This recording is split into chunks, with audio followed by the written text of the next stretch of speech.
नमस्कार जय जगन्नाथ वेकेशन रे श्रीराम सेना आपण नहीं आसी राम कथार एक सुंदर आयोजन 17 एप्रिल रु 24 एप्रिल पर्यंत सूरतर बेस्तान प्रियंका चौकुड़ी रु ठीक एक्जाक्ट सामने थिबा मलबेरी हेवेन रो पछपट राम कथा मैदान संध्या 5टा रु भगवान कृपा हला पर्यंत जदि आपण वेकेशन रे प्लानिंग करना तो निश्चय आसतु राम कथा रे योगदान करी प्रभु कृपा लाभ करंतु। जय श्री राम 17 तारीख राम कथा पूरी प्रस्तुति चली पूरी समिति एकजुट एकचित एक मन सब कार्यक्रम लगी देखु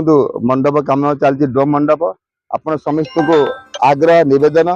ए राम कथार 17 तारीख आरंभ कर 24 पर्यंत निश्चिंत आसवे शोभा यात्रा आप आसवे 17टा सकाल 9टार शोभा यात्रा आरंभ कह यात्रा भव्य रूप हम समस्त